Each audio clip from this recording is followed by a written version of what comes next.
We're here today at the Mississippi River with Professor Richard Aubrey of Tulane University in social entrepreneurship.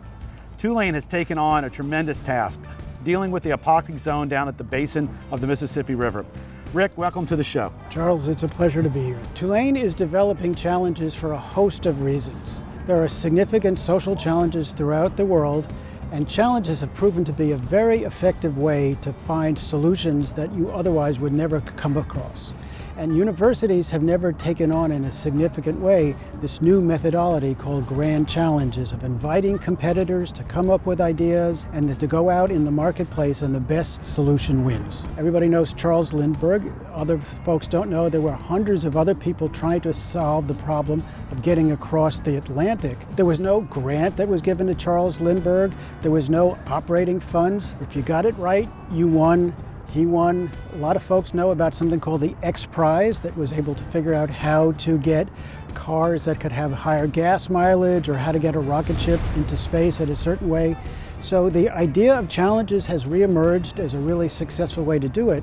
What was somewhat groundbreaking for Tulane was to say universities have a unique set of resources and talents, the professors that work there, the knowledge that exists within the universities. Let's put those in service of this new methodology of grand challenges and run a competition from within the university to spur innovation from around the world. Dead zones are a naturally occurring situation, so like many other things, it's not that dead zones will be completely prevented or that they don't serve some purpose, but the issue is the scale and the magnitude and the human contribution to what should be a normally occurring phenomenon of a very small scale that the ecosystem can adjust to, which now is completely distorted by man-made inputs. Farmers have a difficult challenge. They're heroes in terms of meeting the world challenge of feeding as many people as possible. So they need to be incentivized to grow as much food as they possibly can. Unfortunately, one of the consequences of that is nitrogen gets applied to fields in order to maximize yields, but the nitrogen comes off the fields, ends up in the river, which comes down to the Gulf, and that's the significant source of the dead zone challenge. What we need to do is give farmers not a policy, not a prescription, not a set of regulations, but a tool that helps them achieve the simultaneous goals of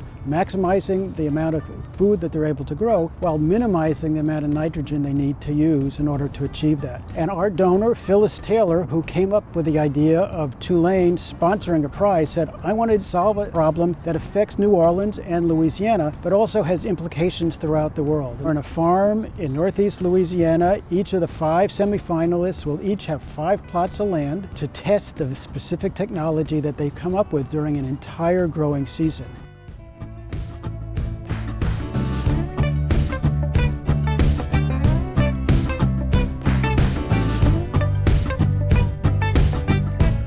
We're here today in Somerset, Louisiana at Somerset Plantation at the Hardwick Planting Co. and with Meade Hardwick, who's a partner in the company. Meade, welcome to the show. Thank you, Charles. Pleasure to be here. You were part of the Tulane Nitrogen Challenge. That's right. How did you get chosen? Mrs. Phyllis Taylor, she put up $1 million to fund this contest. Now, Tulane, wonderful school, but they're not an ag school. They reached out to the LSU Ag Center and they said, we're looking to do this contest and we need a good partner, we need a good farm, and we've had a long history of doing things with the LSU Ag Center, and so they reached out to us to see if we were interested. We've also done a lot of conservation-minded activities here, and so it just seemed like that was a natural fit. So that was how we got brought in. They had 5 teams, and the idea was to come up with processes or technology that would help reduce the amount of fertilizer that was available to run off downstream. AdaptIn is the name of the company that actually won, and they looked at a weather model. So you put in how many seeds you had planted, how much fertilizer you used, and then it brought in the weather. How much rain did you get? Okay, well, rain has an impact on runoff. So the idea with that is that over time, if you're using this modeling program, you could start to inch back the amount of fertilizer. She funded that with the idea that it would be carried on. It is my hope that innovation in this area will continue until the issue is a non-issue.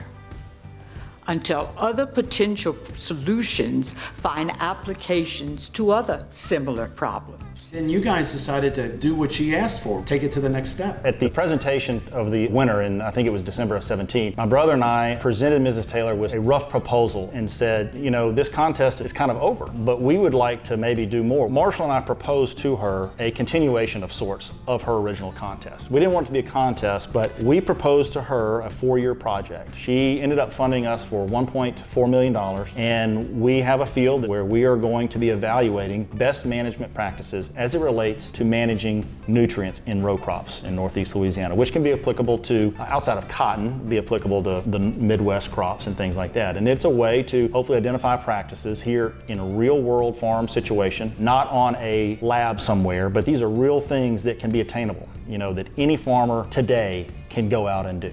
And that's what we're hoping to do, and then spread that message about what can be done to improve your bottom line, but also experiment with ways to have a smaller impact on the environment. Over the years, we've been able to increase our efficiency with nitrogen fertilizers, phosphorus fertilizers, which are the main contributor to the dead zone. So we're using the same amount of fertilizer, and we're now focusing on using less, but we're being much more efficient with it. We're putting out smaller doses multiple times, exposing fertilizer to less of the environment by putting out smaller doses. So we're getting more of it in the plant, which means there's a lot less of it going down the river. Mead, I want to thank you for being on the show. And if someone wants to know more about you guys, do you have a website? Well, we don't currently have a website, but we have an Instagram account. You can follow us at Hardwick Planting Co. We post regularly there about things that we're doing and new technologies, and we'd love to have some followers.